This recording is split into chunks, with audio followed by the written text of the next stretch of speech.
Hello and a warm welcome to everyone. I'm Coderius and today we're gonna draw a Mandelbrot set on Unity. This is my very first tutorial on YouTube and I need your support to make this channel epic. So please subscribe and give a thumbs up. Your suggestions, remarks or questions are more than welcome in the comment section to keep this channel growing. Thank you very much in advance for that. There will be few episodes on the Mandelbrot set. In the first one we will render the Mandelbrot set with a very simple CPU generated image. In the second we will use a compute shader to leverage the capacity of the GPU to generate the image much faster. So stay tuned and click the bell icon to not miss the next episode. The Mandelbrot set is a fractal based on the equation z equals z squared plus c. I won't go into too much detail about the equation, which is quite a complex topic. There are links in the description if you want to know more about it.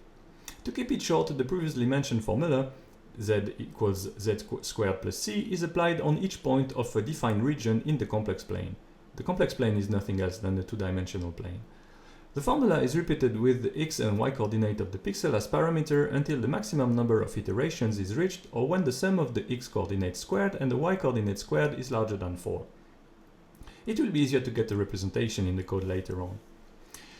So enough theory and let's open Unity. To generate the image, the only thing we need is a canva and an image. Set your canva to the desired resolution. I use HD, meaning a resolution of 1920 by 1080, and let's also center and stretch our image so it fits nicely into the screen. You can also here add some GUI elements to monitor and debug your program. Alright, now the juicy part. Let's create a new C# script and call it Mandelbrot.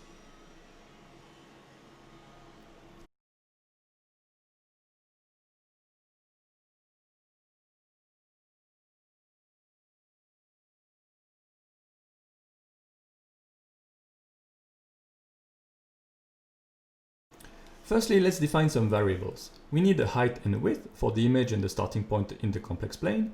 The x-axis is called the real axis and the y-axis the imaginary axis. So we call our variables rStart and iStart.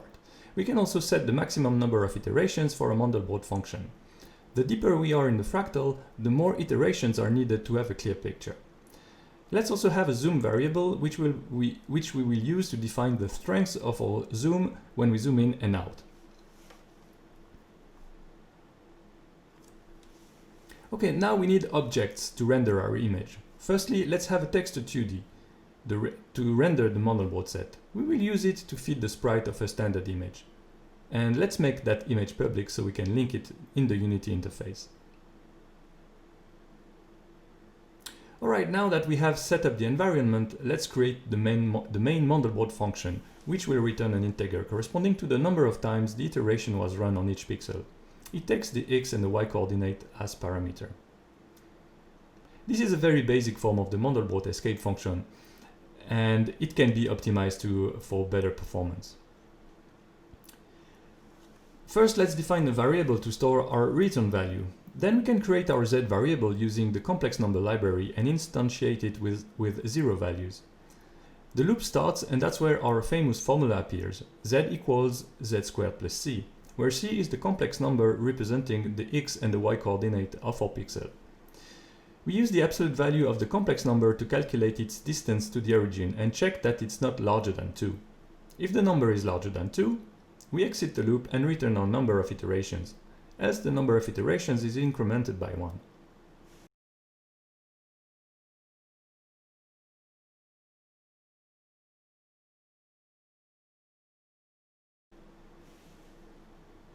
Now that we have our main function, let's draw the image. In the start function, we create the image. The width and the height we've defined earlier are relative to the plane. A value of 4.5 for the width gives a good overview of the fractal to start with. I usually assign the height as a ratio of the width depending on my screen resolution. We also need to initiate our starting point. The default view is with rStart equals -2.0 and iStart equals -1.25. Let's start also with a maximum iteration of 100 and a zoom value of 10. The texture 2D is initiated with our screen width and screen height.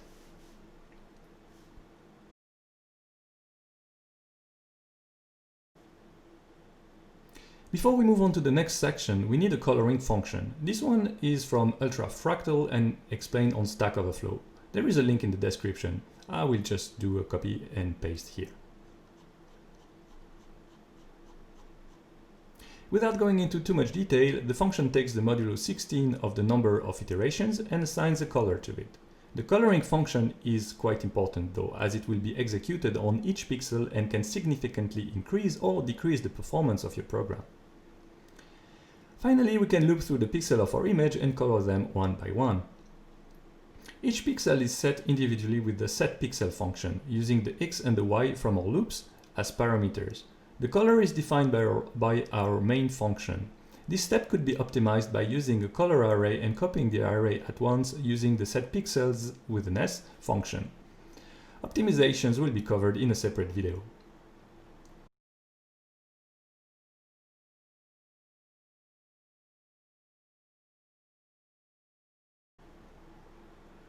We call the setColor function to define the color based on the main Mandelbrot function. The Mandelbrot function takes our real start plus an offset, which scales the Mandelbrot size relative to the plane and the dimension of our screen. Same for the imaginary start.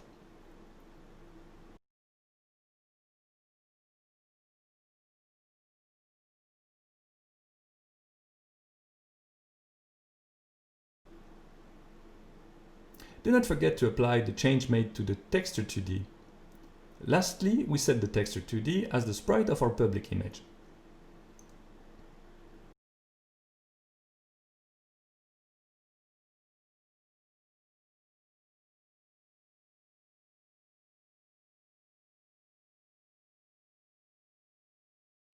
Last thing we need is the possibility to explore the fractal. Let's have some input in our update function to achieve that. First, we want to be able to recenter the screen where the mouse button is clicked. For that, we check if the mouse button is clicked and change our real start and imaginary start accordingly. Once done, we render the image again.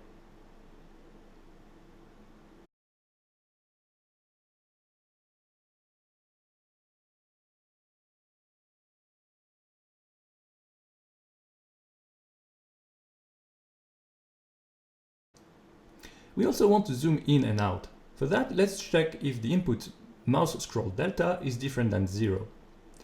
There are different ways to do the zooming. I went for an increase or decreasing of the width and height. A factor is calculated based on the current dimension, the scrolling input, and the zoom factor defined at the beginning.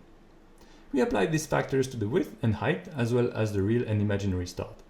We only apply half of the factor to the real start and the imaginary start to keep the image centered.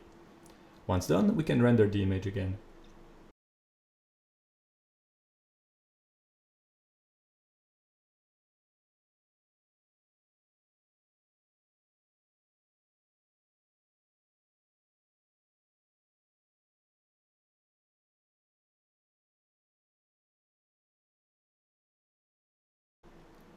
And that's it. Let's run this program to see if everything works fine. But before that, let's set our Unity screen to smaller values, as the Mandelbrot set is computationally intensive, and even for a modern CPU, it will take a lot of time to run without major improvement to the code.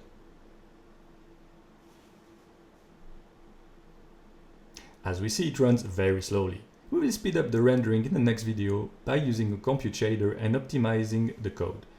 That's it for now. Thank you very much for watching. I hope you enjoyed this video. If you haven't already, please subscribe and give a thumbs up, and see you next time.